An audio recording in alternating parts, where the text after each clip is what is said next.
All right, so today we're going to start talking about how did the Cold War emerge as foreign policy in Europe. So in class tomorrow, we're going to be talking about Stalin and how Stalin ruled Russia, or the Soviet Union, and then we're going to see how these two countries then created this conflict known as the Cold War. So the first question is, how did the U.S. and the USSR come into conflict with each other? Now, we know, talking about this in class, that it was decided that the Soviets were going to push from the east and liberate Berlin and Eastern Europe from the Nazis. So that meant that you had this division of Europe where Eastern Europe was liberated by the Soviets and Western Europe was liberated by the British and the US. It was also decided that Germany, for instance, would be divided into 4 zones of occupation with the idea that eventually Germany would be reunited.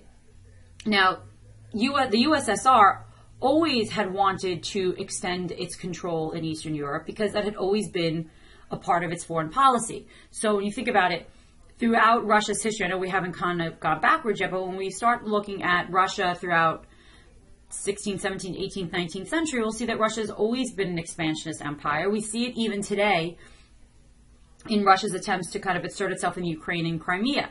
So this is an area that Russia has always, or the Soviet Union, I should say, has always felt is their personal sphere of influence.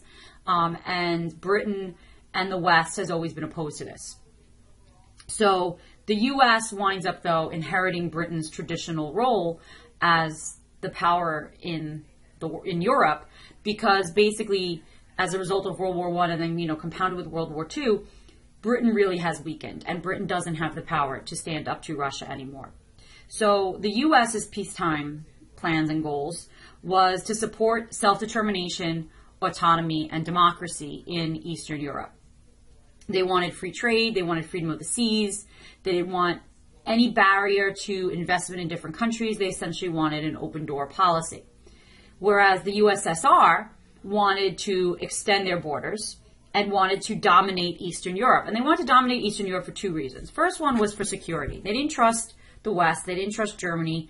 They got, they faced the brunt of the losses and casualties in World War I and World War II. They really did not want to risk getting involved in another major war. And they wanted to be compensated for their losses in World War II. So the resistance by the U.S. to this expansion, and the U.S. seeing this as a threat to our security, was believed by the Soviets to undermine the security of the Soviet Union. So we kind of have this conflict within each other. So I want you to think about, as we start talking about the Cold War, are both sides' points of view legitimate? Does Russia or does the Soviet Union need to have an Eastern Europe that is friendly to them and communism? Is that a matter of national security for the Soviets? And is it a matter of national security for us to have Eastern Europe be dominated by the Soviets?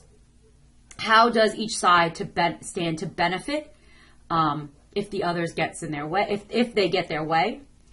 And then think about what are the benefits of communism, and why might this be a popular system in Europe after the war? Because one thing I just want to point out to you, there were communist parties in almost every country in Europe, in particularly Italy and France, and they were taking orders from Moscow.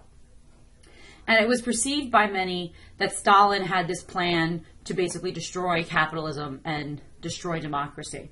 So what we're going to be reading in class, we're going to be reading a speech that Churchill makes, which is known as the Iron Curtain speech. Many feel it's where he coins the phrase. He actually didn't coin the phrase. The Iron Curtain had been used previously. But we're going to talk about in class, how did this speech add to the growing tensions in the world? Did this speech in some ways help to contribute to the Cold War? So I want you to think about those ideas as we start moving forward talking about that speech in class. Now the next question is, can the UN live up to the expectations of Churchill and also the expectations of FDR? Now, remember, this was one of the provisions that was made pretty early on during the war, that after the war was over, there was going to be a United Nations, and it was going to be an improvement on the League of Nations. The U.S. was going to be committed to it. It was going to be in the U.S., and this shows a really big contrast to what happened after World War I, where we refused to ratify the treaty and we refused to be a member of the United Nations. Basically, the U.S., we were ready to accept our position as a world power post-World War II, where we really weren't post-World War I in some ways. Now, many of you, because you are Munners, probably know the organization of the UN. I'm just going to kind of go through it pretty quickly so that people who are not Munners can understand. So you have a General Assembly, and in the General Assembly, all member nations sit in the General Assembly. Then you have the Security Council. The Security Council is made up of 5 permanent members, and the 5 permanent members of the Security Council kind of reflect the world at the time when the UN was created in the 1940s.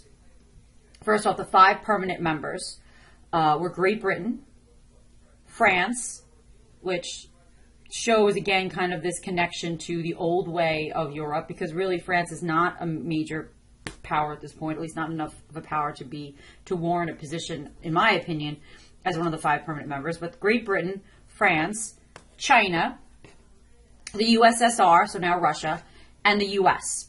Those 5 permanent members, Great Britain, France, China, USSR, and the US, they all have veto power. Then you have 2 temporary members that rotate, and they are from the member states, but they do not have veto power. This issue here of the 5 permanent members having veto power has created, a lot of issues for the UN over the years, because anything the US wants, the USSR would have blocked. Typically today, anything the US wants, Russia's going to block, China's going to block. It makes it very difficult to get anything done. And really, does this power structure of these 5 permanent members really, truly represent the power in the world today?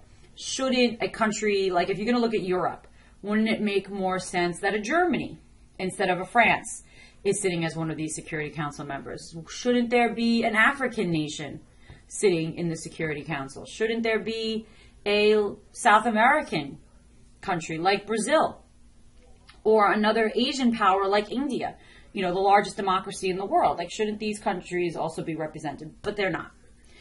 So again, it reflects the power structure at the time in which the UN was created. And of course, you can't change it without getting an approval from the 5 members, and each one has veto power. So the UN is completely dependent on a voluntary contribution of money and troops. These are sovereign nations. You cannot force a sovereign nation to give money or to give troops if they don't want to. It forbids interference in internal affairs of nations. And like I said before, the USSR would exercise its veto power quite often. The US wanted to manufacture and control of atomic weapons. The U.S. wanted the manufacture and control of atomic weapons under international control. The Russians didn't.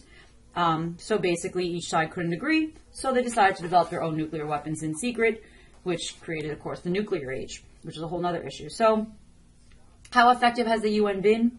You guys who are in Model UN probably know more than me, because you probably had a lot more experience with the way that the UN works.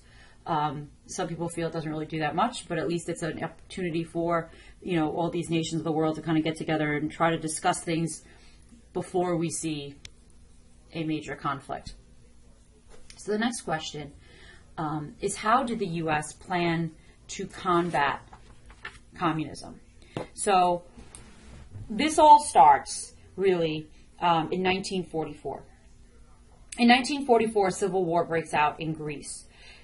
The royalist government was restored by Great Britain. Now, just in case you don't know, Greece, relatively new country, because for most of its history had been absorbed by the Ottomans, gets its independence in the 1820s. So, it's about 120 years old. So it has a royalist government that's restored and backed by Britain. And then you have insurgents rising up within Greece that are supported by the communist countries. By 1947, Britain is no longer in any position to be able to afford to continue to support the royalists. So Truman asks Congress, President Truman asks Congress for legislation to give funds to support Greece and to support also Turkey And this became something known as the Truman Doctrine, which became a cornerstone of U.S. foreign policy during the Cold War.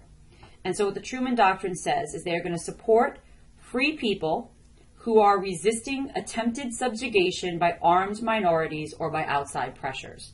And basically what this means is the U.S. is going to back any government or any movement that's not communist that's trying to combat the rise or spread of communism.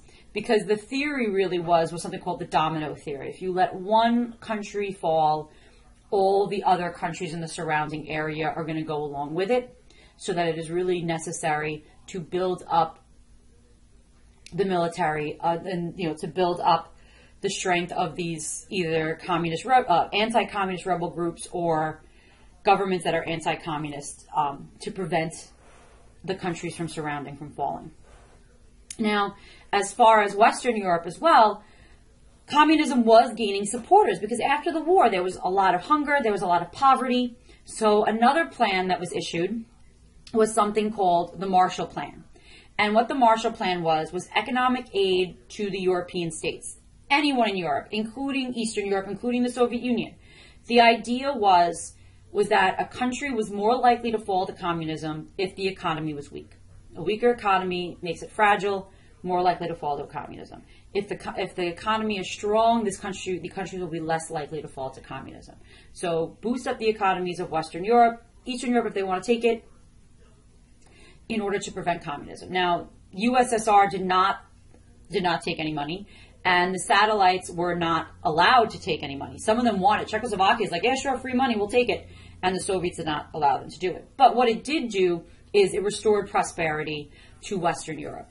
Now, another thing also that's a big part of the Cold War, of course, is propaganda. We talk about this a lot. So here's a thing saying the Red Army can be beaten. We are being panicked by 3 myths that Russia is too well armed for us to defeat her in a land war, that we can't match her manpower, and her territory is too vast to be taken. And this shows us that communism wears a false face. The hard, vicious face of communism hides behind a mask of peace. It's a clever masquerade to throw free people off guard. It's a typical technique in the Kremlin crusade to dominate the world. We must recognize this two-faced strategy. We must never let red deceit sabotage America's strength. And so here you can see this is a photograph of the American communist leaders at their trial. And I always think this picture is just an interesting piece of propaganda in itself because it's just a photograph of a bunch of men standing around, but the way that they're photographed with the shadows and the darkness, it just kind of creates this very menacing feeling that these people are evil. Also, there was a real fear that there could be a nuclear holocaust at any moment, which is why in this issue of Popular Science, how to build your own family foxhole. And this idea that we have to work hard and kind of fight against communism. And so here you can see also during the whole nuclear arms crisis or nuclear arms race, because we had such massive bombs that could do such crazy amounts of destruction, we kind of went backwards and resorted to using much simpler weapons because it always made us kind of think twice about war. Do we really want to take this step? Do we really want to risk a World War III and ending of the country?